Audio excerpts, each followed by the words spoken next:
Good evening, supervisors, ladies and gentlemen, and our viewers at home. Welcome to our Tuesday, October 7th business meeting of the Board of Supervisors of Lower Paxton Township.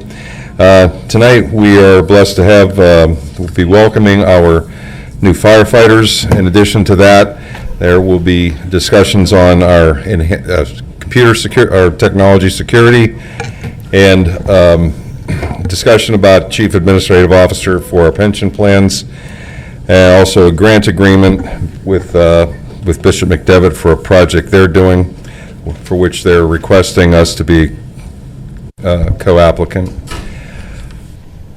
Supervisors are all seated and ready for business. Good evening, everybody. I will call to order at 7:03 p.m. the Lower Paxton Township Board of Supervisors business meeting for October 7th. If you could all please stand for the pledge led by Supervisor Najim. Pledge allegiance to the flag of the United States of America and to the republic for which it stands, one nation, under God, indivisible, with liberty and justice for all. Before we move on to the approval of the minutes, I'll just make a note that we did hold an executive session last Friday, October 3rd, from 3 to 6 p.m. to interview potential manager candidates, as well as today at 6:15 to discuss personnel issues. All right. Moving on to item number 3, which is the approval of the minutes for the July 1st, 2025 business meeting. Do I have a motion to approve the minutes? So moved. Is there a second? Second. Is there any public discussion, comment, questions, corrections to the meeting minutes? Seeing none, all those in favor say aye. Aye. Aye. Any opposed? Motion carries. All right, we are moving on to public comment. Please limit your comments to township matters, and please limit your time to 5 minutes. I will raise my hand at 5 minutes. Okay, who would like to begin? Vinsker, please.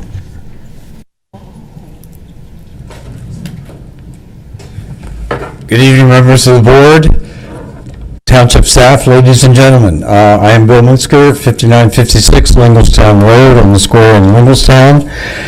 It is my excitement and pleasure tonight to introduce to you projects 8 and 9 of the 10 projects that I have been introducing to you over the last few months. These projects, I remind you, are designed to give you a much better image than what has been happening over the past few months, and also to bring about some activities within our township that will be of benefit to our residents. When I next meet with you, which will be on October 21st, at your meeting with project number 10, I'll remind you that we're going to pull all these other 9 together into the 10th project that I think you will see how it will all fit at that time. The 2 projects that I have to introduce you to this evening are related, which is why they are together, and I am calling them CARE program. And you'll see on your packet of paper, which I have laid in front of you for your blue notebook of collected material, the CARE program is Community Activities, Resources, and Events. And these 2 projects are projects that I have worked on, you will see on page 1, for quite a long time. Project number 8 I have introduced in a number of different ways at the 2 sources that you see listed, and project number 9 I have introduced in the 3 ways that you see listed there on page number 1. The first of the 2 projects, project number 8, is a project similar to what used to be nationwide called Welcome Wagon. At the size of our township with its continual growth, we need this project.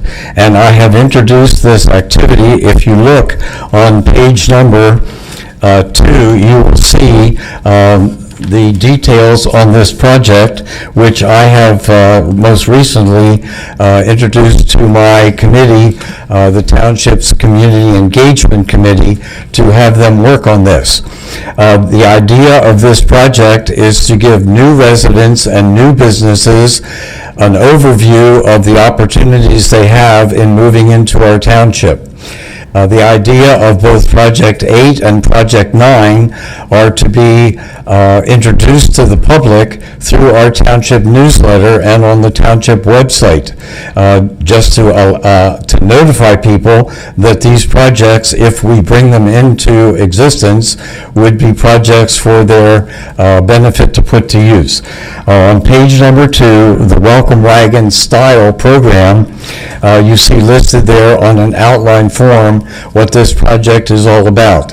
And I'll be giving you on the 21st of October a means in which we're going to bring, I suggest to you that we're going to bring about the organization to do this activity. Then project number 9 is a project I have worked on for years. And this is a project which you'll see some evidence of the need for it when we still have the Paxton Herald to announce community events.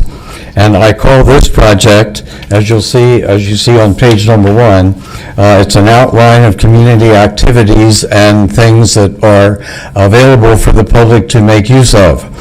The reason for this is that now, other than with Bill Bostic's Linglestown Gazette, we have no means of really advertising other than online what is going on in our magnificent township. The pages, the 3 pages that I've given you copies of, front pages from the Paxton Herald in the past, show you what happens when there is no method for the public to really see what's planned for the future. And you will see there a number of events all occurring on the same day, all occurring at the same activity. For example, a chicken barbecue being operated on the same day, on the same hours, by 3 different organizations that were within about 2 miles from each other. My goal is to, with the page number 7 that you see, on page number 7 is an outline of and page number 6 is an outline of the organizations that could make use of this and the types of activities that could be announced. When we meet again on the 21st, I will introduce to you not only for projects 8 and 9, but also the first 7, a way in which we're going to hopefully be able to bring these about. Have you any questions? Are there any questions of the board? Thank you very much. Thank you, Mr. Minsker. Other public comment? Mr. Johnson. Good morning. I'm try to be extremely fast because I certainly don't want to hold up our fellow firefighters. And I don't know if I can get my wife's 5 minutes. If not, I'll turn it over to her and let her finish. But I will try to be as quick as possible. Again, good morning, or I should say good evening, supervisors and township manager. I'm here again concerning the nuisance study and ongoing issues at the Lower Paxton Township compost facility. I was unable to attend the September 16th meeting, during which Mr. Matthew Jaroslawski presented the nuisance study update. He began by affirming that the Lower Paxton Township remains committed in maintaining the compost facility and closed landfill in a way that protects public health, ensures environmental safety, and addresses community concerns. He also stated that over the past 6 months, the township has reportedly made substantial improvements to the operations and oversight, aiming to meet DEP permit requirements and respond to resident complaints and a recent permit appeal. While I won't be permitted the time to address every topic in the report, I would like to highlight just a few key concerns. Hours of operation, they were not mentioned, yet they continue to be an issue. Dust and air quality. Mr. Jaroslawski mentioned the retrofitting of a tanker truck for on-site dust suppression. However, the very next day, I observed large clouds of dust rising from the grinder, the screener, and the dust from increased traffic throughout the site. The dust is still very noticeable. It settles on our vehicles, our lawn furniture, and is even detectable by smell. I have dated photos and videos documenting this. It appears that dust control efforts are limited to the road approximately 90 feet from my property. Beyond that, dust remains completely uncontrolled. A neighbor recently expressed concern about the airborne dirt, especially since his wife suffers from an autoimmune disorder. He did share with me that he would be attending a future meeting about this. Noise pollution. The report noted the installation of a berm and the relocation of the grinder behind it, which initially sounded promising. However, it failed to mention that another machine, I believe they referred to it as a screener, was moved into the grinder's previous location and is not shielded. The resulting noise, constant banging from the bucket, screener operation, and the airborne dust from truck movement is disruptive. Trash trucks, tractor trailers, dump trucks, front-end loaders, and street cleaning machines regularly produce dirt and noise levels exceeding 70 decibels. There was no mention of mitigation efforts, for noise generated by the windrow turner, tailgate pounding, or the continuous clanging from the front-end loader. Additionally, the report lacks any reference to any acoustical study of how sound propagates through nearby homes, which is a critical oversight. Concerns regarding the SCS engineering report.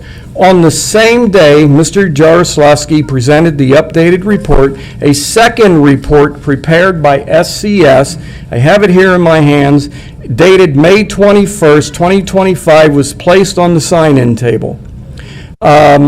Please, you can't see it from here, but if you could note the font size, it's like a 4-point. It's impossible to read with the naked eye. And how, typically, you would see maybe a 10 or a 12-point Word document. I would like to read just one excerpt from page 3. Just bear with me for a minute. I had just turned the page, and it says, dust generation associated with the facility, operations, and its impact on neighboring residents is a concern. And I just turned to page 1. Now,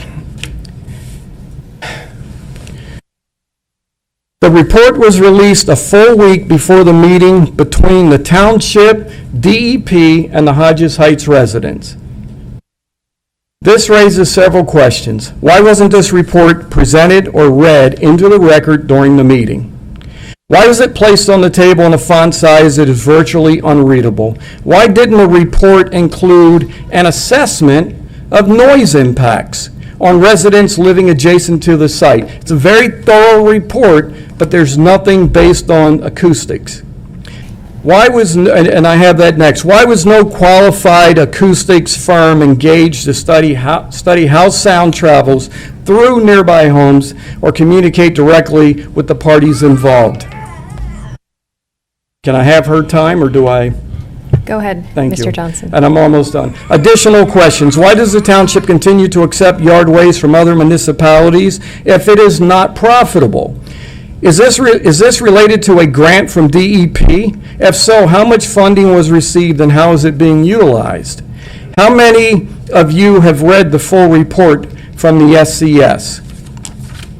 Despite claims of reduced activity, I continue to experience significant disturbances nearly every day within my house. The noise propagates through the walls. Below is a summary of events following the report presented by Mr. Jaroslawski.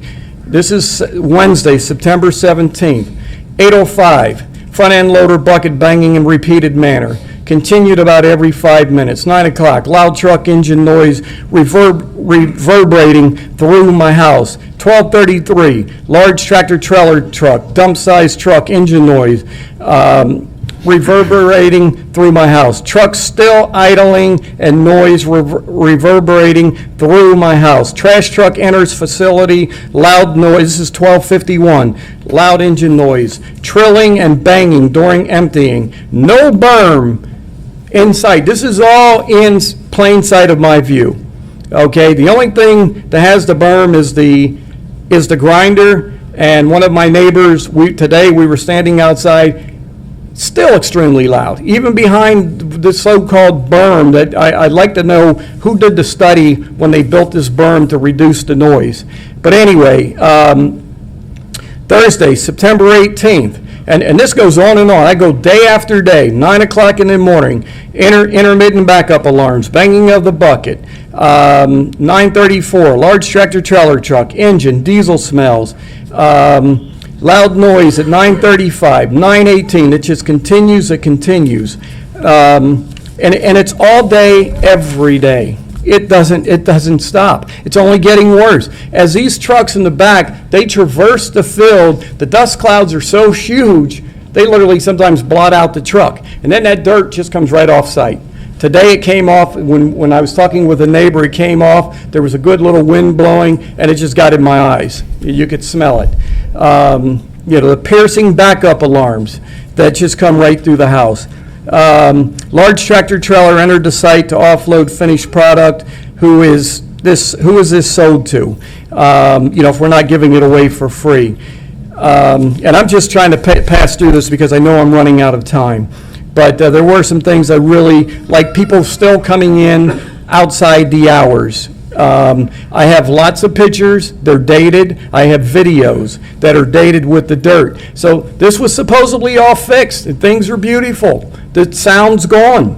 But I'm just wondering what type of follow-up, who did the study, who's doing the follow-up study?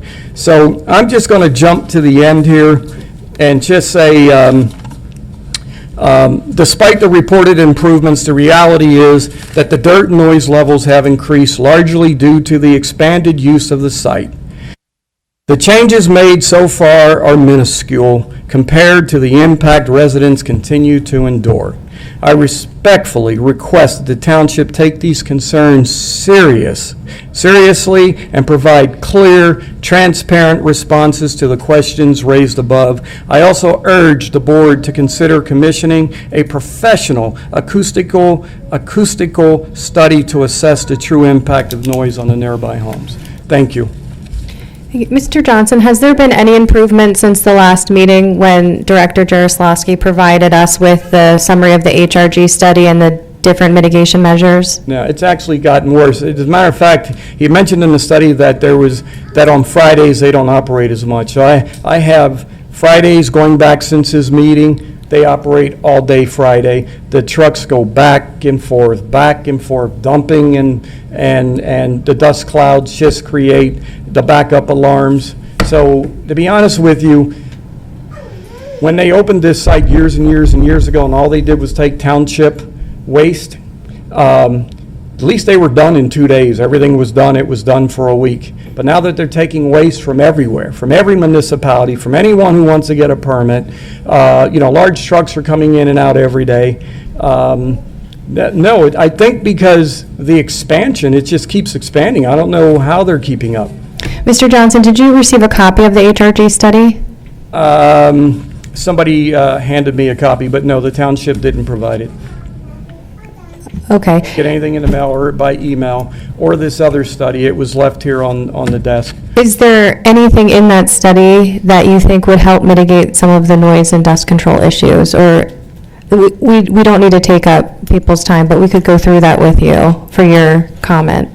I think what they need, like this SRS company, or SCS, I think the engineers, I think they did a pretty good job of laying out the concerns. I think we need to commission someone that really understands noise, dirt, to go out there once again and find out what should be done professionally. I'm not a professional when it comes to the dirt and so forth.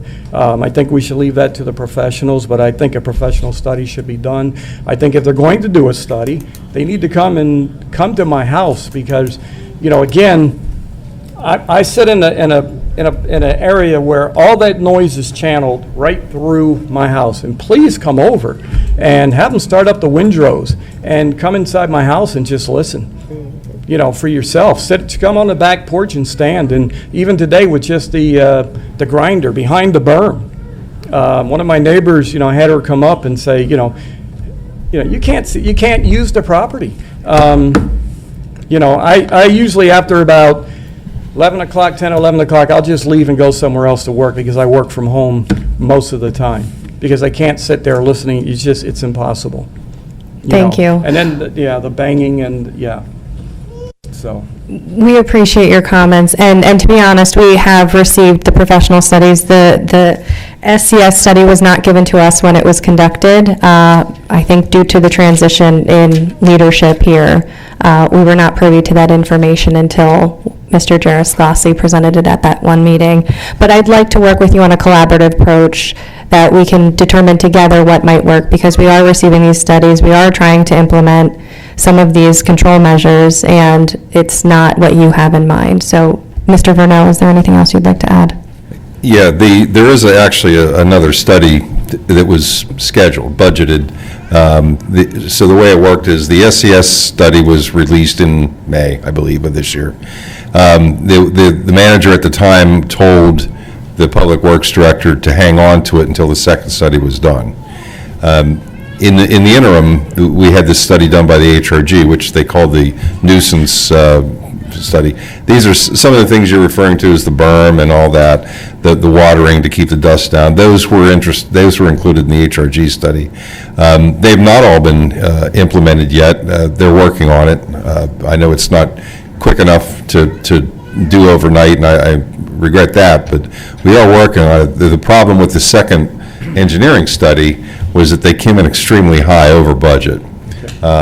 So we're working with them. What we want to do is we want to implement some of the suggestions from the HRG study and then commission the new study, because it will affect the results, I guess, of the second study. Or we're hoping that it does. But I would imagine that this second study is going to be commissioned at any time. Sorry, Mr. Jaroslavsky is not here to speak to that, but we are working on getting that second study underway. Okay, thank you. Yeah, Sure. and again, I would just hope that they would come over, maybe speak with me, and so that, because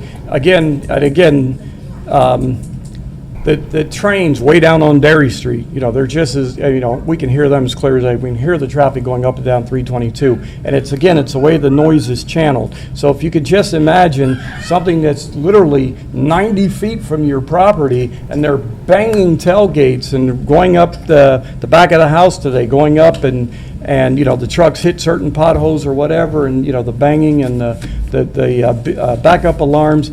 There's nothing shielding them. The only thing you put behind the berm was the grinder, and that's partially behind the berm.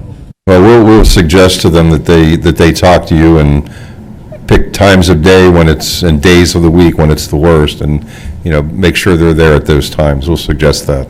Thank you. Thank you, Mr. Johnson. Mr. Verno, one of the things that I've requested regarding this May 21st dated study is that we be provided with a copy that we can actually read without a magnifying glass. Yes. I would like the font to be much bigger. I thought it was about an 8. Mr. Johnson says it's a 4. In any case, it's far too small for a scientific study of this nature for us to be trying to read. Oh, I have a copy of it. Thank you. Yes, I have a copy of it, and it's ridiculously small. We need a standard 12 or 14 font size so that we can really go through the report. So I did provide that to you via email as an attachment. The original one with the small font, that was a PowerPoint printout. That's why it was so small, and it was probably not well.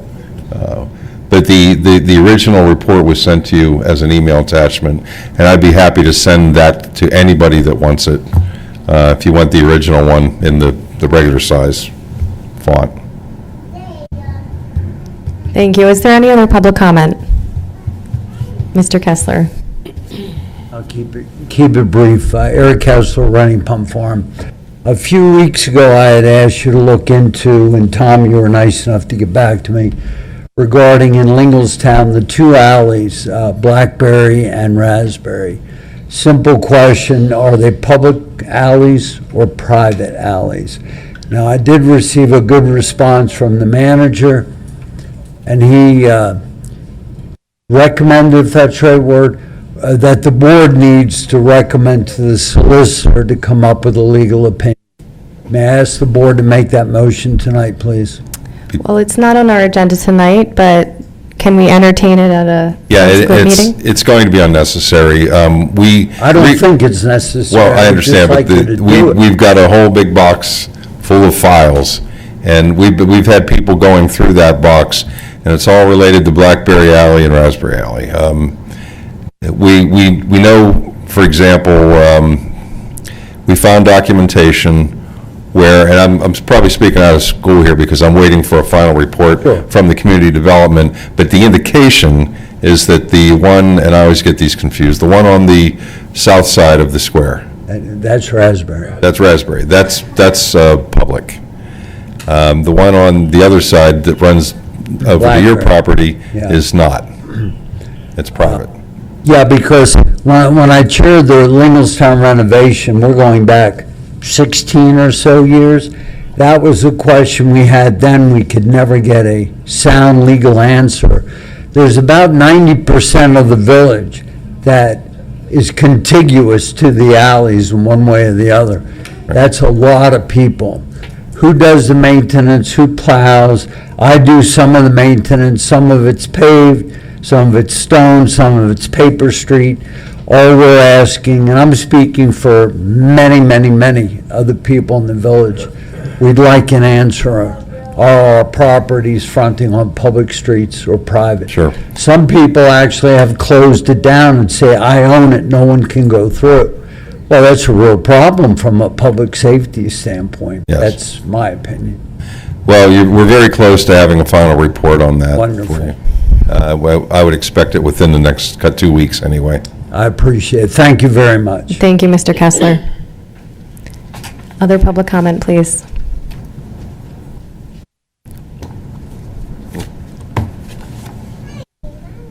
Hello, good evening. Hi. Reverend Marisa White, 6702 Delano Boulevard. How are you all this evening? Well, thank you. Great. Dear members of the Lower Paxton Township Board of Supervisors, for more than 50 years, the residents of Hodges Heights have lived under the weight of neglect from this township. We have paid our taxes faithfully. We have abided by the same ordinances and expectations as every other resident. Yet our roads remain unpaved. Our calls for bulk trash collection are ignored. Our park and our poor infrastructure of the municipal dump is ignored. And our community is treated as if we are invisible. You collect our money, but you do not return our dignity. You accept our taxes, but you do not extend our humanity. This is not merely a matter of infrastructure, it's a matter of integrity. The disregard towards Hodges Heights is not accidental. It is the predictable results of leadership that has chosen comfort over courage and convenience over conscience. It is a reflection of what happens when officials wear masks. Not the kind for health, but the kind that hide the faces of racism, bias, and selective service. For generations, this nation has hidden what mass power looks like, from the white hoods of the Klan to the masks worn during ICE raids, to the fugitive masks worn in boardrooms where decisions are made that harm the powerless while protecting the privileged. So I say to you plainly, show up in your mask. Let the township and community see you for who you are. If you cannot serve all people with the same fairness and fervor, then be honest enough to stand before us as you truly are, not of public servants, but as protector of an old and unequal order. To compound this hypocrisy, Supervisor Jill, yes, I emailed you, had someone from her campaign deface an opponent's sign in my yard. I find this to be disheartening, that this candidate teaches ethics at HAC. Ethics without empathy is empty. Teaching without integrity is deception. The community deserves leaders and educators who model the values they possess.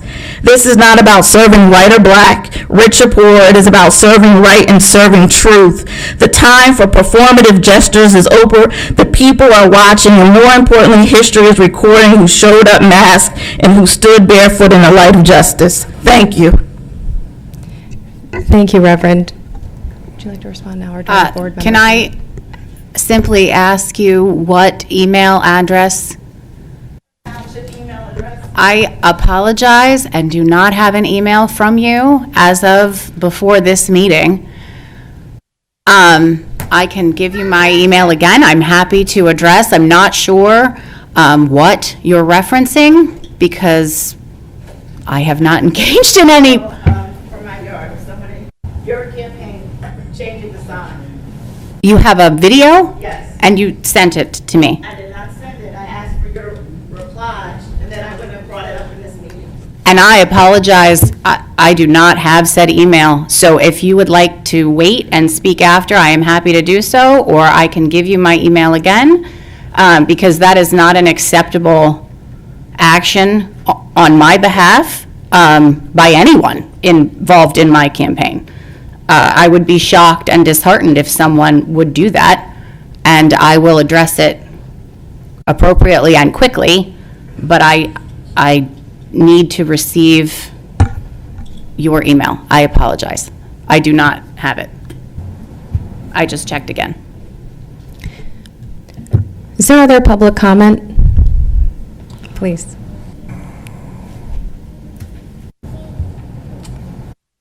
Good evening. Forgive me, this is my first time in any setting like this, so I wasn't sure what to expect. I have tried to do this in other avenues. Could you please state your name and your address? Yes. Thank you. I am Whitney Bradley. I am here to talk about the Claremont Neighborhood Sewer Project. My address is 5583 Banbridge Drive, Harrisburg, PA 17112. I am here today to express my frustration, disappointment, and actual exhaustion over the ongoing construction project in the Claremont neighborhood, both with the Township of Lower Paxton and their contractor, Dolly Construction. What was supposed to be a short-term project in our minds has turned into a year-long ordeal filled with property damage, safety hazards, disrespect, and an utter lack of accountability. I have made every effort to resolve these issues through proper channels, but after being repeatedly ignored, dismissed, and even mocked, I had no choice to bring these public. My home has effectively become an unofficial headquarters for this project. Construction crews have parked heavy machinery outside of my home for months, blocking my driveway, preventing access on numerous occasions.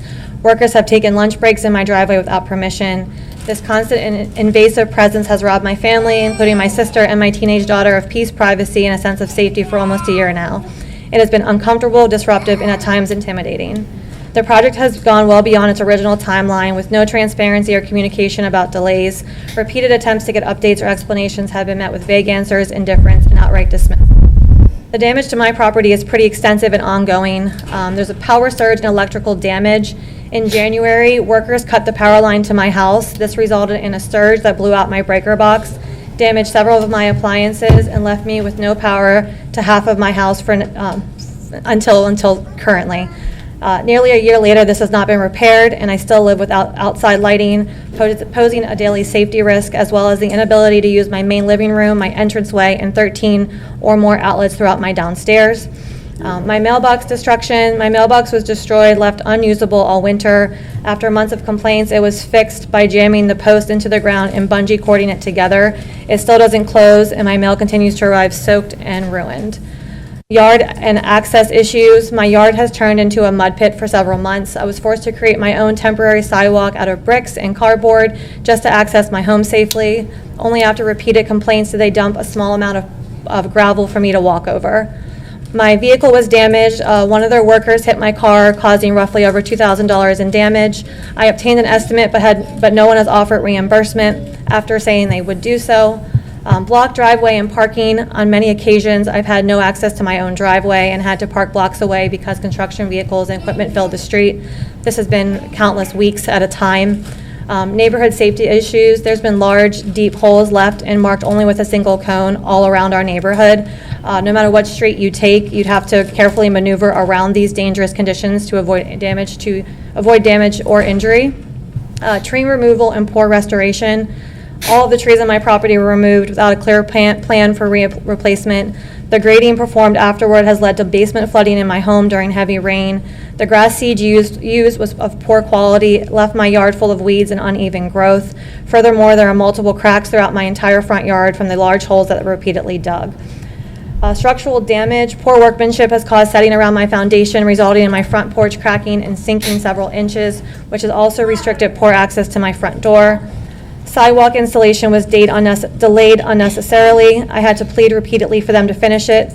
In contrast, a cement pad was installed for my neighbor's camper, a clear example of favoritism and unequal treatment. My property remains riddled with safety issues that have led to falls and near accidents. These are not minor inconveniences. These are real hazards that threaten my family's well-being every day, as well as the well-being of my community. When I voiced my concerns directly to the construction crews, I was met with sexist and dismissive comments. One worker told me I looked like I could use a drink. Another offered to make me a Tom Collins and told me to calm down, sweetie. This type of condescending behavior is unacceptable under any circumstances, particularly given the hardship that I've already endured. After months of documenting every issue with photos, videos, and written records, I reached out to the township for help without response.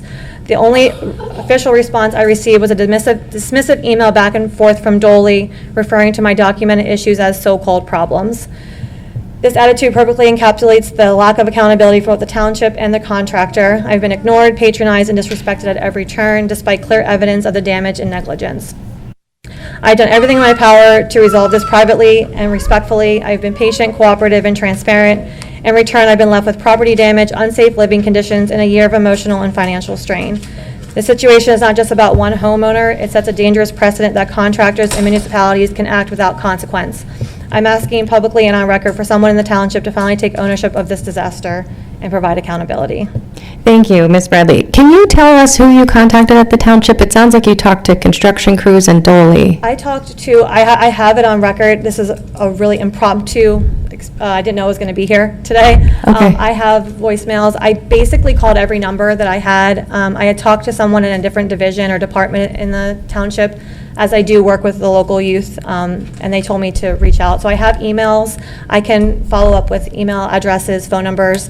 I will say, up until recently, I did have help from one of the supervisors here that came and visited the property just this weekend, so that's when I decided I would show up here. But it's not just my property.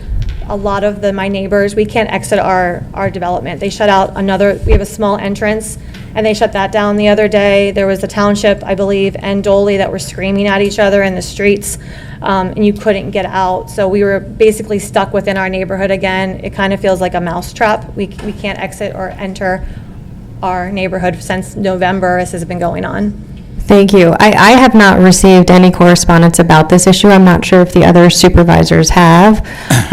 Is there anyone else who has knowledge? That one's- Sorry. It's fine. He's asking for your street address. Oh, 5583 Banbridge Drive, Harrisburg, PA, 17112. So yes, please, your correspondence, your prior correspondence with any township staff or officials would be wonderful to see. Supervisor Najim? Yes, Whitney, thank you for taking the time on Saturday to meet with me, but, I drove around, I took some pictures. I am sorry that this is happening to you. That shouldn't happen to nobody, let alone in Lower Paxton. So I do have it on my notes. We're going to discuss it. Okay, I do Hopefully today. have a folder of photos that, not just from my property, but Sure. around the area. And I is can that send. during construction as well? They date back to the beginning when my trees were taken. I just took Okay. them because I was sad. And These are copies, correct? They're not originals? These are all originals that I have, Okay, can you make copies the because, dates. and then, can you make copies and then I'll take them? Or I can take them and make I have a copies? Google link, a Google Drive I could Okay. share with you, and I can Sure, add others just that send. I have as well. There's probably a couple videos as well. Okay. There's just a couple OSHA violations that I've seen too, so I wanted to point that out. Yeah. Yeah, I apologize. Our email addresses, all the supervisors' email addresses Are on. website. Would you please send us that link so we can look at that? And I will make it a point to stop by your house to see what's Yeah. going on. Yeah. I'm sorry And for your troubles. It's the entire neighborhood is just destroyed. Thank you for bringing it to our attention. But we'll take care of it. Okay, I appreciate it. Thank you. Absolutely. Mr. Packer. John Packer, 5723 Kenwood Ave. I'll just say I'm sorry that you're going through the same thing that we did in our development in Meadowbrook for 3 years. And as you well know, I've been before the Sewer Authority Board, along with Mr. Blaine, complaining about, I would verbatim, we made this same argument starting back May of 2024. As you know, that company just seems to be rinse and repeat. Wherever they go, there's issues. Whatever they're doing, there's issues. And there's a lack of supervision, both from them and from the township. I agree. Because the excuses we continually got was, we can't make them do this, or we can't stop them from doing that. All we can do is take notes. That came from the inspectors, third-party inspectors that are at these locations. So I would say, you really need to take a look at this company and not keep kicking the can down the road. And with the new solicitor, whatever contract that is, I'm sure it's very similar to the one that I got for our development. And there are ways for the township to take over or, make them conform. And I don't know, do you have an update as to whether they got fined for their tardiness in not completing our project? Because that's where we were with ours. It just kept getting continually pushed down, and they were supposed to be fined. And it looks like this is headed in the same direction. I think we did authorize them to pursue that. I don't have an update, and I don't know that it's fair to ask our solicitor for that, who was not here at the time, but we will look into it. But again, yeah, that's something maybe for next to be on the agenda, to an update on that. Thank you, Mr. Packer. Other public comment? Mr. Miller, please. William Miller, 4311 Crestview. On that mailbox, if you want, I'll make sure you get a mailbox this weekend. They trust me. I'll give you my number. We'll get it. Temporary mailboxes are simple. I mean, it should be real easy. That's a shame. I just wanted to mention, I'm back with the PennDOT thing here. I've seen nothing on Colonial Road. My source at PennDOT, they are supposed to put white delineators at the entrance of every street, and they're not there, so people can see when they're turning in the dark. They put no reflectors at Goose Valley and Colonial, or somebody, that lowboy, mowed down the guardrail. I'm not seeing the trees trimmed. I'm seeing nothing. And I did send some photos in. Nothing with the Rutherford Road over there by CD East. Nothing with the broken inlet by Londonderry and CD East, where anybody could put their leg in there and snap it off. I'm just disappointed in PennDOT. Broken grates. The one there, if you drive by, it's on 61st Street by McDevitt and Lighters Lane. You can see the undercarriage pieces of the air scoop type material of the cars. I put a line across it. It's about 7 inches deep. Totally unacceptable. But it's a state road, but it's right at the corner of Lighters Lane. I just think someone needs to fix it. So we'll go back. There was supposed to be in the highway department, they're going to have some kind of a database where you call in, you're assigned an event number, whatever, and then you can follow up. That's a lot of work, but at some point, when you call these in, there needs to be some kind of, that you can check the progress. Where is it going? Who's handling it? What was the disposition? And I think things such as that are a safety issue. It should go, certain people should have access. They're going to get the list. And then multiple people can see who's going to do it. But this list has to be made. Something as simple as a bent sign, something's missing. But Colonial Road, as a state road, I'm not going to give all the details. Our association, we've had so many close calls, accidents there on Colonial Road. The speeding is out of control. The sight lines are bad because PennDOT hasn't cleaned back their shrubberies. Is it the homeowner's problem? The PennDOT right-of-way goes right up those embankments. So I'm looking, PennDOT has the equipment, they have the time.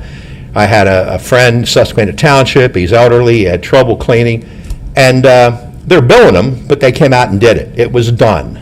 So they have the equipment to reach out and paw that stuff out of there, and it was finished. So hopefully we can do something with PennDOT. As to the compost facility, I'd like to see those reports. I mentioned, the gentleman asked me, you know, in Harrisburg, the dump, it's in a building, it's quiet, it's misted, but it's going to cost money.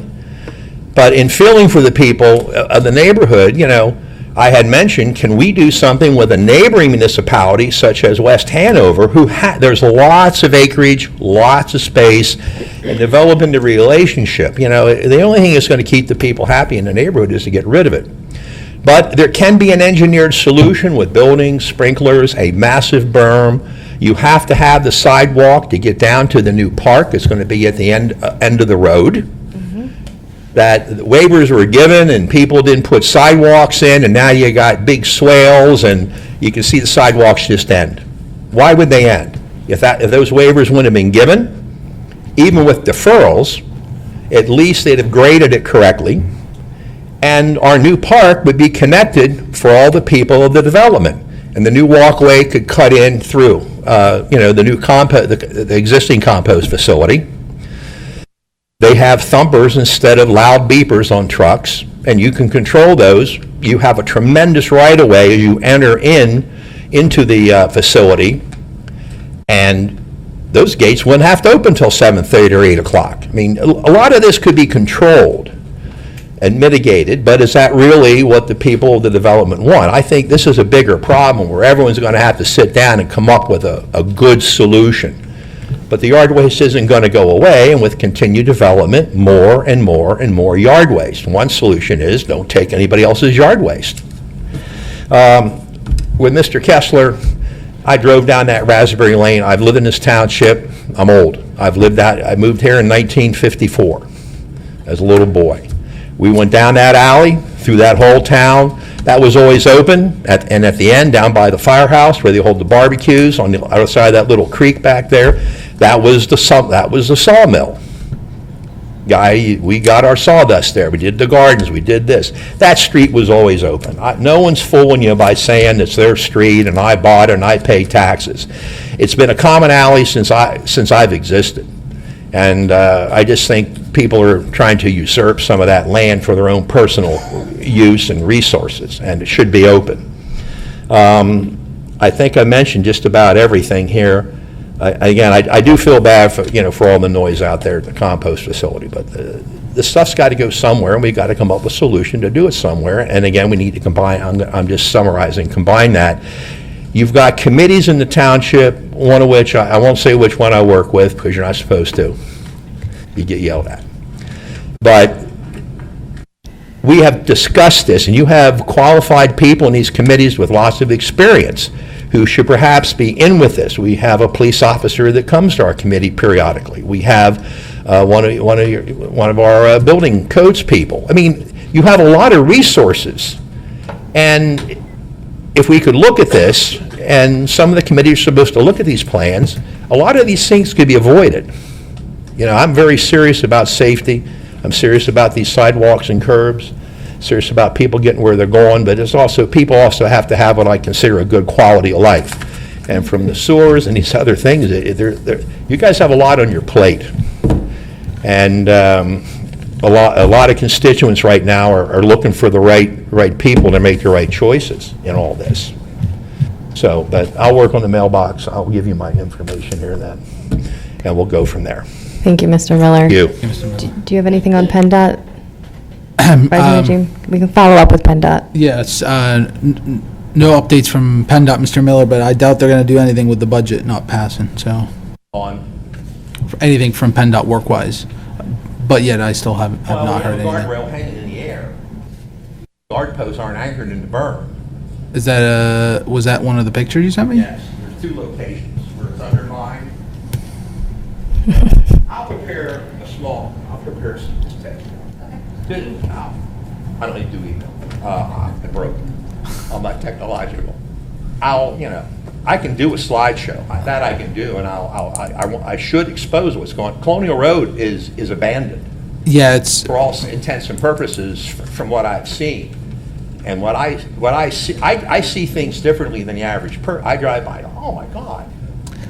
yes. Punch lists on whole schools. This is easy stuff. I mean, I did put a quick list together, but if you do slideshows with pictures and Yeah. annotate them, man, you're gonna be the, It's quite revealing, and some I called in 8-10 years ago, 2 supervisors of PennDOT ago on Colonial Road. I'll look into it. Thank you, Mr. Miller. Yes, ma'am. We appreciate it. Is there other public comment? Okay. Thank you all. Let's move on to chair and board members' comments. Any comments from the board? I have a comment. I would like to do 2 things tonight.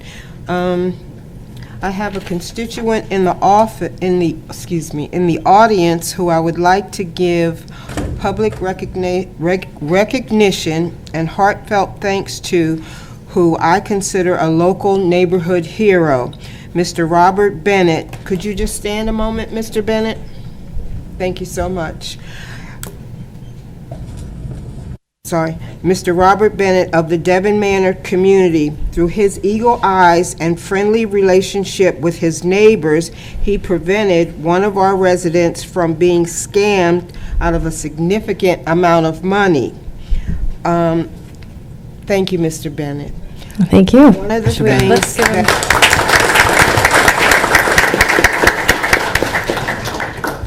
One of the things that I have noticed as I've been going around recently talking to various constituents is that there are a number of scams going on in our local community. I've heard about a scam in the Hodges Heights community. I've heard about the scam in the Devon Manor community. I've heard about a different scam in a community near the Northside Elementary School. So I've talked to the police chief about these various scams, and I want him to have remarks. Mr. Bennett, I would like to have an opportunity to take a photo with you. I see that Ms. Thompson is here, so I'm hoping that she'll be able to do that. I wanted to do this now because when we originally talked about this, his wife was supposed to come with him tonight, but because she is injured, she's at home watching, and I want him to be able to get back home to his wife. I'm sorry, gentlemen. So that's why I'm sort of doing it typically out of order. So if we could just get a photo with Mr. Bennett and the board, I would appreciate that so that he could get back to Linda. All right, we'll come. Thank you.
Chief Kashiba is going to have some comments on the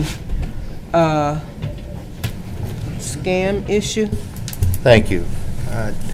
So just researching recently, this is not, and I can speak from my terms in law enforcement, this is not something that I wish I could say is infrequent, but is very frequent, to the point of over $3 billion in 2023, according to the FBI, across the board with the various types of scams. We would always remind everyone to, if there's anything whatsoever, whether it's the elderly clean down to the new homeowner, if there's anything that concerns you, that makes the hair on the back of your neck stand up, by all means, pause. Tell them come another day. Make sure they have a solicitor's permit, by the way. We can cite them for that if they don't.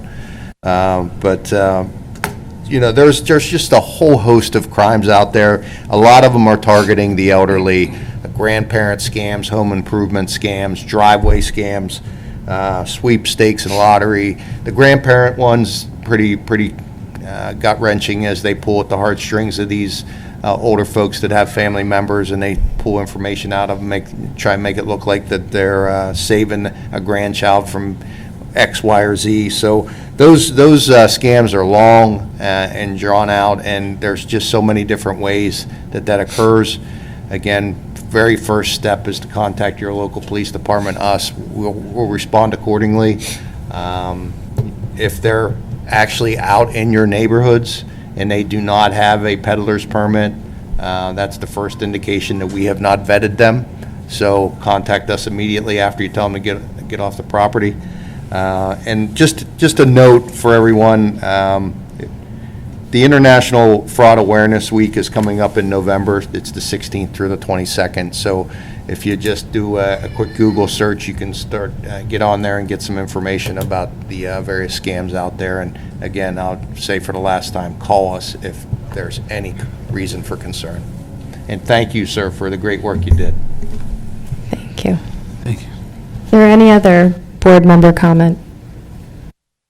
Yeah, I'll just say quickly that in addition to the request that was sent to PennDOT about the roundabout and the repairs, we did ask them to also evaluate the intersection off-ramp exit 72, 81 southbound off-ramp, making a left onto North Mountain Road, because there's been a large number of accidents that it's not safe.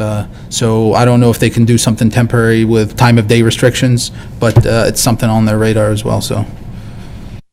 Thank you. Moving on to the manager's report. Mr. Vernell? Thank you, Supervisor. First thing I would like to do tonight is, and it gives me great pleasure to introduce, and I'm sure she didn't know there would be that many people in the room, our new finance director, Karen DeLong. Karen, would you stand up so everybody can? Karen's been with us a few weeks already, but the timing of the public meetings didn't really lend themselves to an earlier introduction. But we're glad to have Karen here, and she's doing a heck of a job getting caught up, drinking from the fire hose right now. Thank you, Karen. Couple of other things, just since this is the season for renewals of different policies and agreements that we have. Did want to bring the board up to date on our workers' comp. The workers' comp carrier decreased our experience modification factor from 0.917 to 0.740. What this means is the experience mod it's an adjustment. It's a multiplier that gets applied towards the premium. So the smaller the experience mod, the less we pay. So that dropped from 0.9 down to 0.74, which is good for the township. I couldn't tell you how much that saves us because I don't know what our total premiums is right now. The other renewal was with our life and death and disability, which we received a notification from our current carrier, the Hartford, that there was going to be about a 12% increase in our premiums. So Mr. Grove and Dr. Gaines went out and did some work to get additional quotes from other companies, and we were pleased to receive a quote from Lincoln Financial, which is going to save the township about $12,000 a year. So instead of increasing $6,000 in premiums, we're going to save $12,000. So kudos to them for the work they did in finding this new company, this new carrier. That's all I have tonight. Thank you, Mr. Vernell. All right. Since it's 8 o'clock, this is the magic hour everybody's been waiting for. We'll move on to old business and item 7A, which is the ceremonial administration of loyalty oath to the Bureau of our Fire Career Personnel. Thank you all for your patience.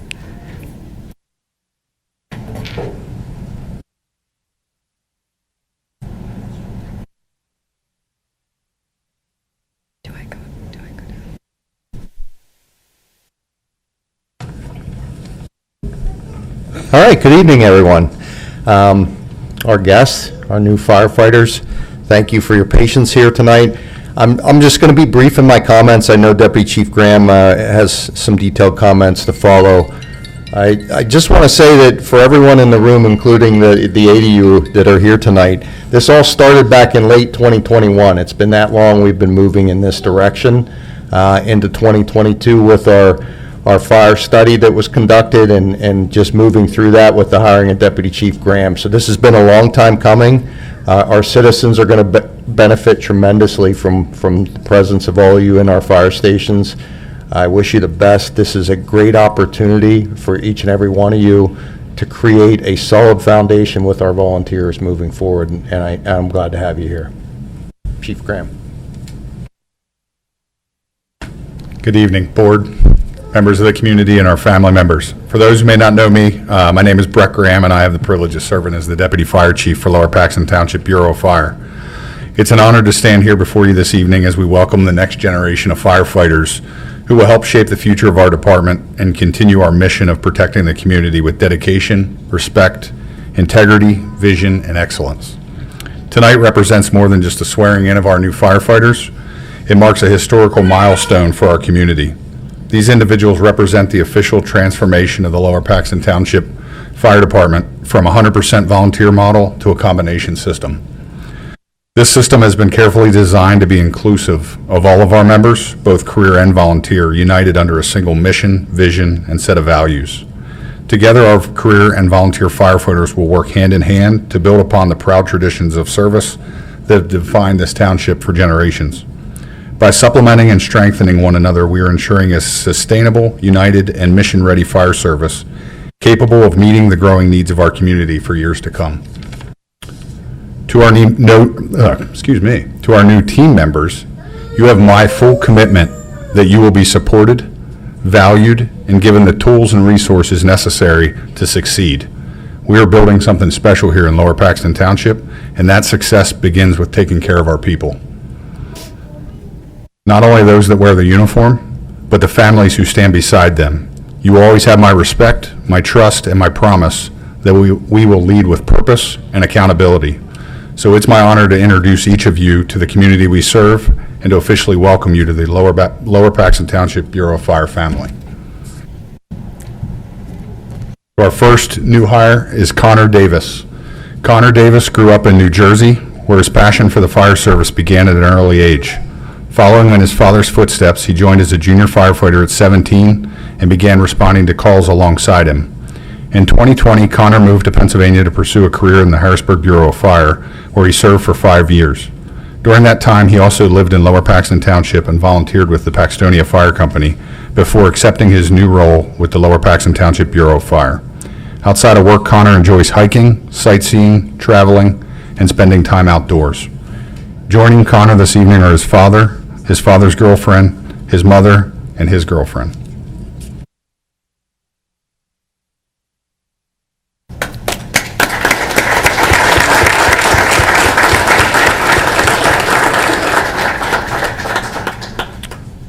Second up is Sean Moore. Sean Moore's passion for the fire service began at a young age, spending time with his father at the firehouse.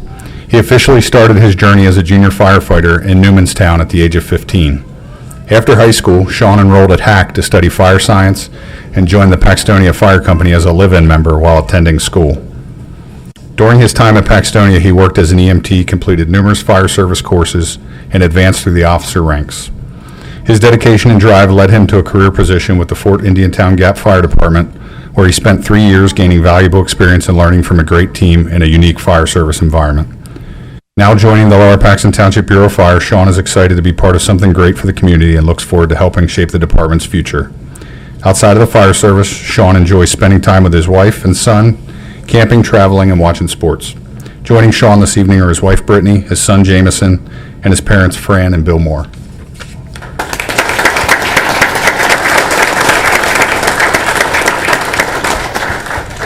Up next is David Garber. David resides in Oberlin, Sweater Township, with his wife Ashley and their two daughters, Cameron and Kinsley. When he's not busy running the girls to cheerleading and softball, Dave enjoys spending his free time hunting, fishing, and being outdoors. A dog lover at heart, he also enjoys spending time with his family's German Shepherd, Nash. David is excited to join the Lower Paxton Township Bureau of Fire and looks forward to serving the community and assisting residents in their time of need. Joining David this evening are his wife Ashley and his daughters Cameron and Kinsley and other family members.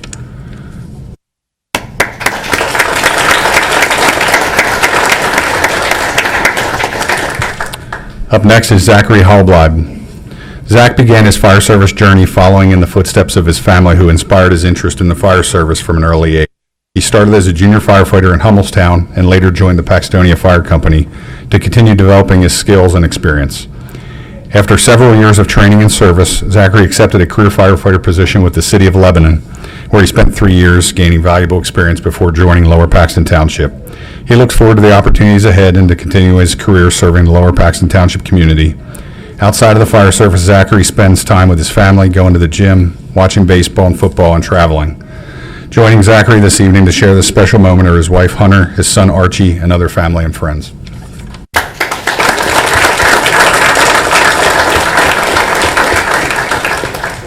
Next up is Justin Poole. Justin began his fire service journey at the age of 14 as a volunteer firefighter, inspired by a deep interest in serving his community.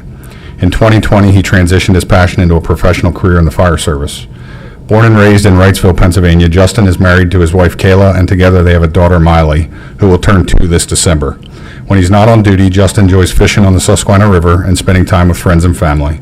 Joining Justin this evening is his wife Kayla and his daughter Miley.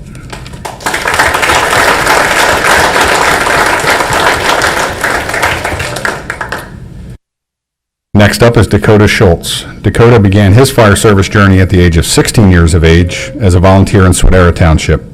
Following in the footsteps of a long line of family members dedicated to both volunteer and career sides of the fire service, what started as community service quickly grew into a full-time career fueled by passion and pride for the job. Outside of the firehouse, Dakota enjoys watching sports and spending time with his family. Recently engaged to his fiancée, Krista, he jokes that he had to double-check how to spell that word because she would give him a hard time if he didn't use the fancy word fiancé. Joining Dakota tonight are his father, Craig Schultz, along with several close friends and family members.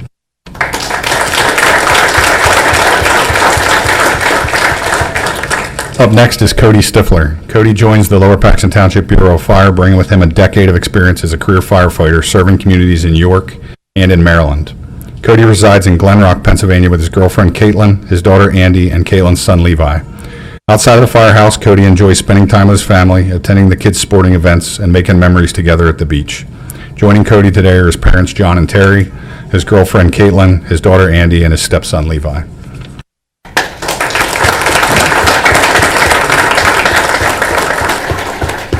And last but not least, Alex Phillips. Alex grew up in Middletown, Pennsylvania, and brings over 11 years of fire service experience, not including his early time as a junior firefighter. His career has taken him from volunteering at Middletown Volunteer Fire Department to serving professionally with the Horry County Fire Rescue, gaining valuable experience along the way. Outside of the fire service, Alex enjoys hunting, fishing, and golfing. He is proud to continue his career with the Lower Paxton Township Bureau of Fire and looks forward to serving the community alongside his new team. Joining Alex this evening are his mother, Lynn, father, Daniel, grandparents, Donna and Wilbert, sisters, Gracie Phillips, and close friend, Ryan James.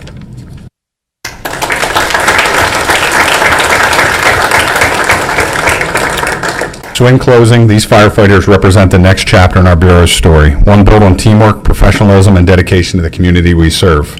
We're proud to welcome them as part of our Lower Paxton Township family and deeply grateful for their families and loved ones whose support makes this possible. Please join me again in congratulating our newest career firefighters as they take their oath and officially begin their service to the residents of Lower Paxton Township.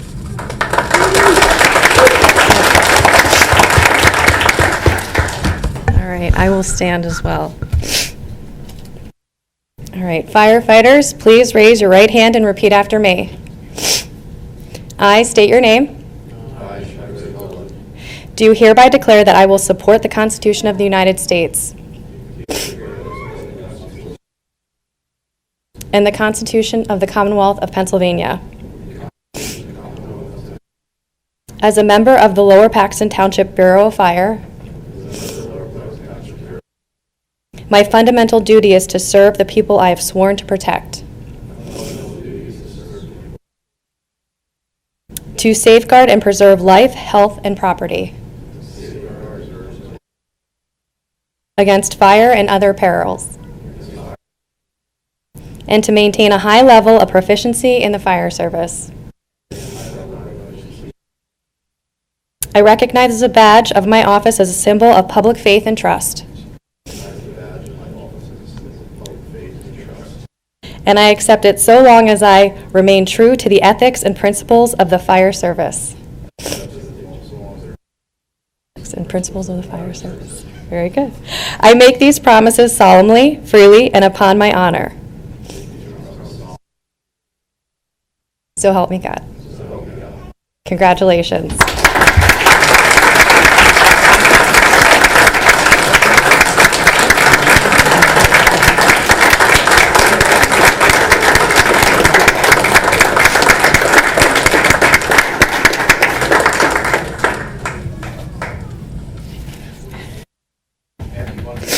Yes. Do pictures as a group and then individual families come up one at a time. Members of the board. Graham.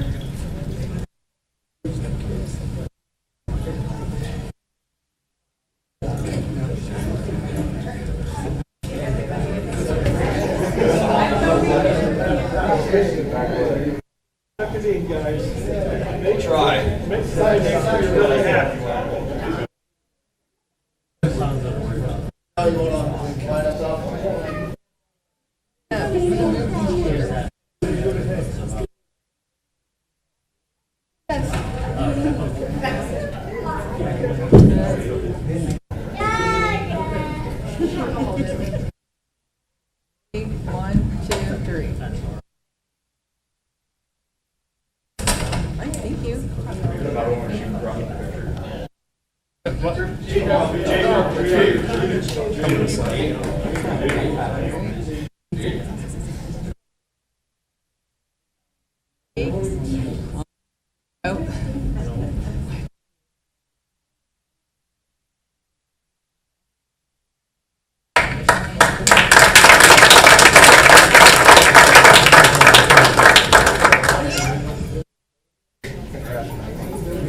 firefighter. All right, still here. Families just break apart if each family gets your.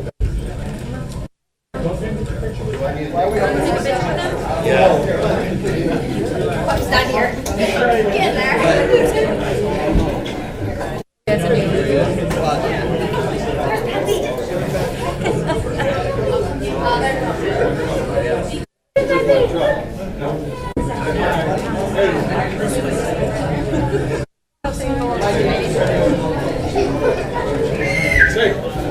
Where's my truck? Where's my truck? That's okay.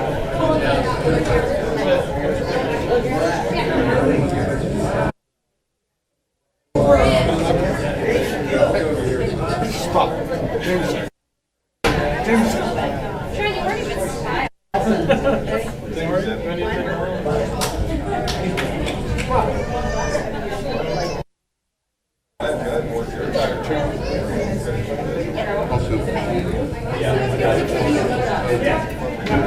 Otherwise, I'm not.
My pleasure.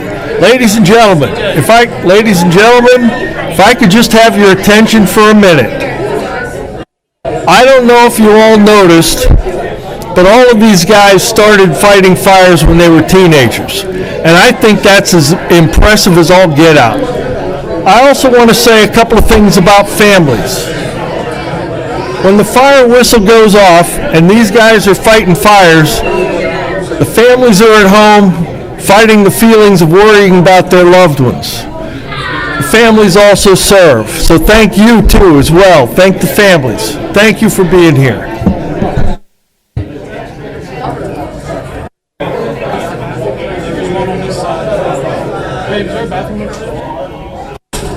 Standing over there.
I just wanted you to know. Well, you and a couple thousand other people did. Why not? Working tomorrow? Huh? Yes. I've been trying to catch. Like a work does. No, they have a work day. Oh yeah, the Saturday. No, the Wednesday. Oh, bus Tuesday that one. I can't. Sure, Kurt, you really know how to drive a your roof. No, it's my specialty. How's the family? Okay. Thank you for sticking around, and sorry to take that break, but I think everybody can recognize how important recognizing our firefighters is. And I do just want to reiterate, you know, it's such an honor to swear them in. I feel like I don't deserve it. Our prior board has taken so much time and effort to bring this to fruition, and I'm just so honored to be a small part of it. So thank you to our prior board, our current board, Director Kashiba, Deputy Fire Chief Graham, for seeing this through. Okay. Moving on to 7.2, which is an action to approve a proposed settlement stipulation for Exeter 6455 Allentown Boulevard. Mr. Hall. Thank you, Madam Chair. From time to time, property owners will file tax appeals to challenge the amount of assessment to their property. The school district usually takes the lead on these. That was what happened in this case. So you have before you been provided a copy of the proposed stipulation for 6455 Allentown Boulevard. It appears, I did a little bit of looking earlier, it appears to be a logistics facility. The actual net change to the township is pretty minimal. Thank you, Mr. Hall. Are there any questions for Mr. Hall? Okay, may I have a motion to approve the proposed settlement stipulation for Exeter 6455 Allentown Boulevard? So moved. Is there a second? Any public discussion or comment? Seeing none, all those in favor say aye. Aye. Aye. Aye. Any opposed? Motion carries. Item 7C, or 7.3 on this agenda, it's an action to approve a proposal from Appalachia Technologies LLC for enhanced IT security. There you are. Mr. Lopez. Thank you, Ricky, for sticking around. Evening, everyone, ladies and gentlemen of the board. My name is Ricardo Lopez, IT Manager for Lower Paxton Township. Tonight I want to share a revised proposal based on the original proposal that was shared during our security meeting on September 9th of 2025. After our last meeting, I worked with Appalachia Technologies to review the services. After I met with Appalachia, they provide additional discounts on the original proposal. The proposal in front of you, there's no changes to the actual services, just discounts to the services themselves. I'm here to address any questions that you may have. I know we discussed this in a prior meeting. I'm here to answer any questions you might have on it. Can you go up one page? I just have one question. Sure. The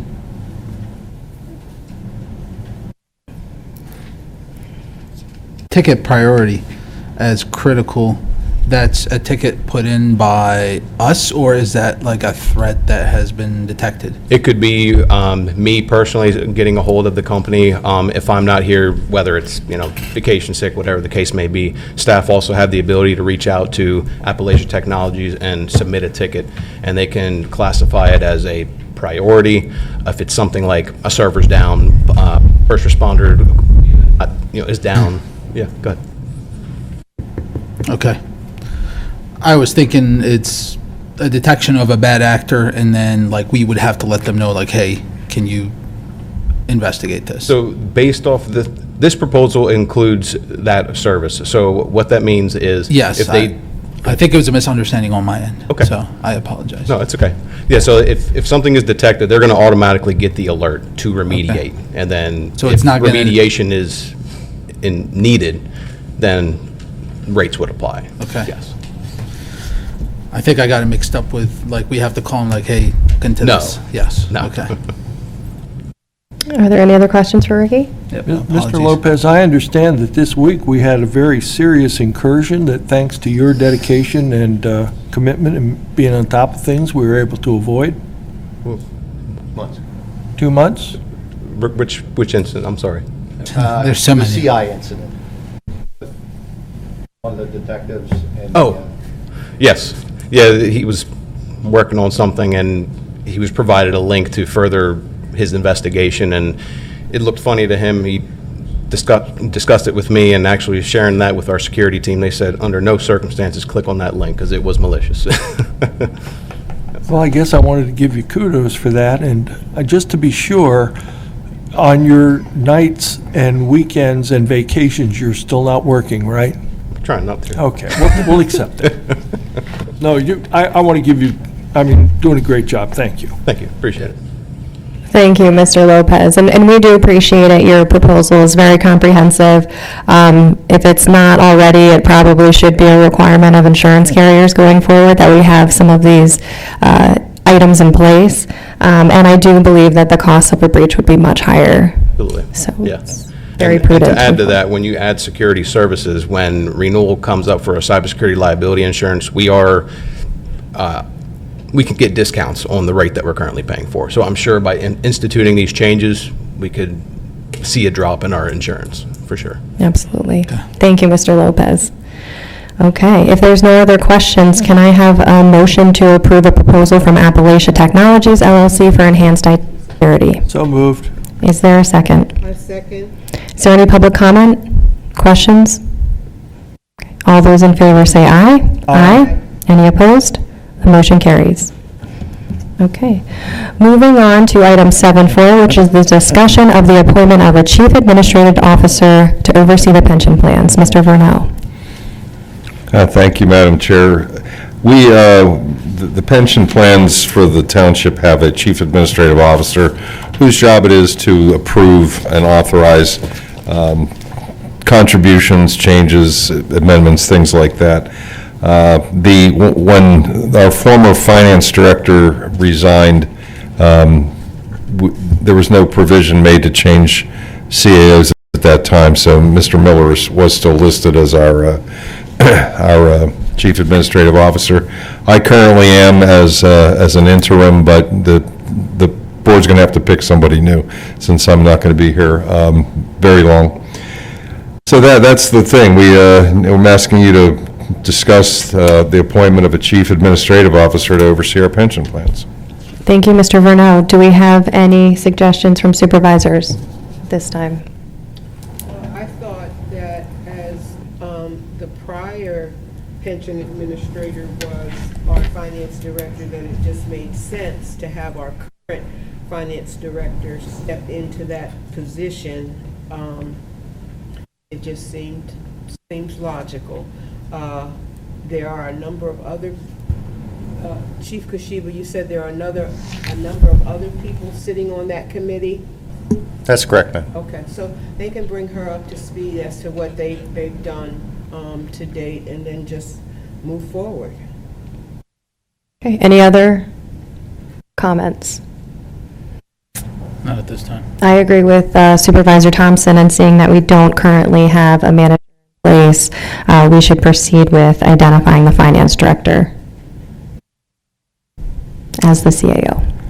Okay, we are not taking any action on that item. I think it'll be on a subsequent agenda. So we will move on to 8, which is new business, and item 8.1, which is an action to approve a cooperation and sub-grant agreement between the township and Bishop McDevitt High School. Mr. Renaud.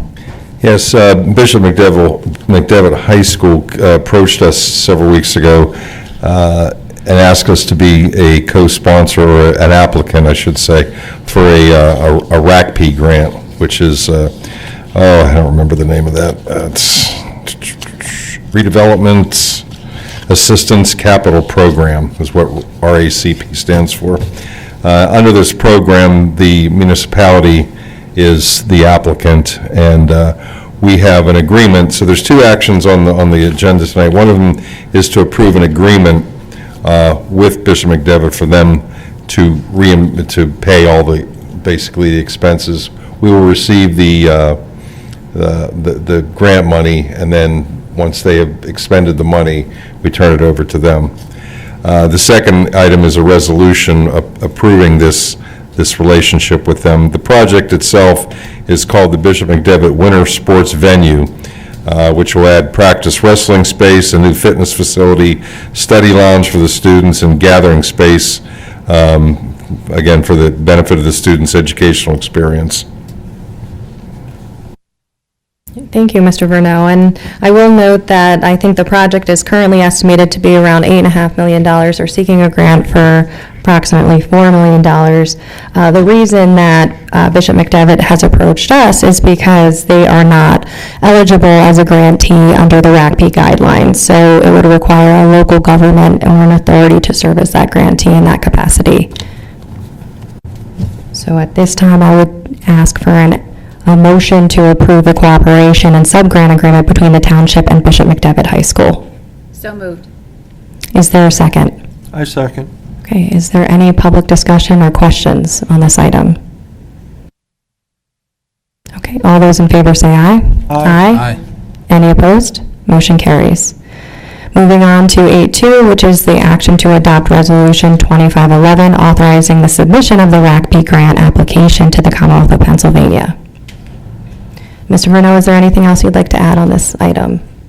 No, just that this is the enacting legislation that permits the township to go forward with all this. Wonderful, thank you. May I have a motion to adopt Resolution 2511? So moved. Is there a second? Second. Any public discussion, comment on this item? Okay, all those in favor say aye. Aye. Any opposed? The motion carries. Moving on to 8.3, which is an action to approve Lincoln Financial as the township's life and AT&D carrier effective December 1st, 2025. Mr. Verneau, I think you already covered this, but is there anything else you'd like to add? No, not at this time. I just, again, will echo what I said earlier, that staff did a nice job going out and getting these quotes. So they got a total of, I don't know if that makes a difference, but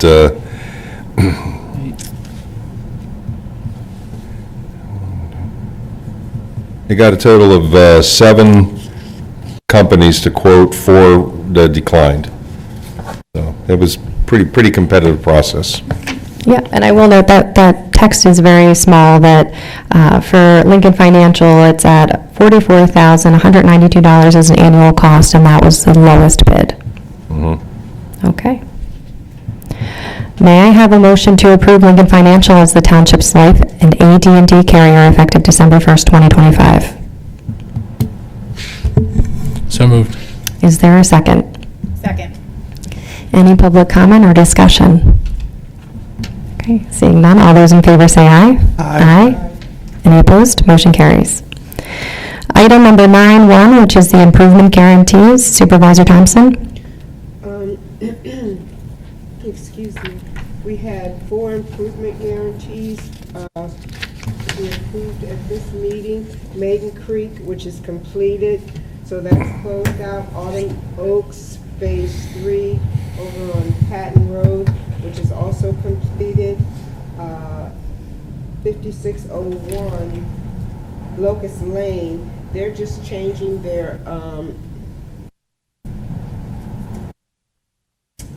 the location of where the money is held. It's, the project is almost completed, so it's down, I believe, below $5,000, so it's going to shift from a bank to within the township and be held in an escrow account with the Lower Paxton Finance Department. And then 6471 Hunters Run Road, you're just requesting an establishment of a improvement guarantee for the building of a detached garage. So that's a very small item. So I would like to make a motion to authorize the improvement guarantees. Thank you, Supervisor Thompson. Do we have a second? Second. Is there any public comment, discussion, questions on the improvement guarantees? Seeing none, all those in favor say aye. Aye. Any opposed? Motion carries. Item number 10, which is the payment of bills for Lower Paxton Township and Lower Paxton Township Authority. Supervisor Thompson. With regards to the bills,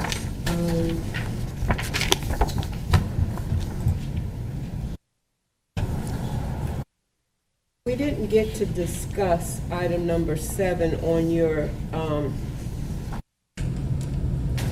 agenda, Mr. Burnell.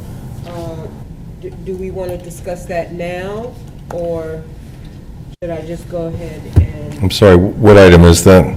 Department of Labor fine? Oh, no, we didn't get to that on the executive session yet. So Just wait until we go back in session? I would prefer that. Okay, all right. So having reviewed all 3 of the check registers, I'd like to make a motion to approve the payment of the township bills. We have a motion. Is there a second to approve the payment of bills? Second. Is there any public discussion, questions on the bills? Okay, seeing none, all those in favor say aye. Aye. Aye. Any opposed? Aye. Motion carries. Okay, are there any announcements? Any announcements from the board? Okay. This next budget workshop meeting. It's Tuesday. So our next board meeting, the budget workshop, is Tuesday, October 14th at 5:30, and I believe that's fire, correct? Yep. Yeah. And then our next board meeting is Tuesday, October 14th at 7 p.m. Okay, with that, I will ask for a motion to adjourn. As a non-township event, next Wednesday, Linglestown Area Civic Association is having an event where all the candidates for supervisor will be there. You can hear each one of them speak, and I encourage everyone to show up to that event. 15th, I think it is. Is that correct, Mr. Minsker? The 15th? Yes, 7 o'clock. Okay. May I have a motion to adjourn? So moved. Is there a second? Second. Okay, meeting adjourned.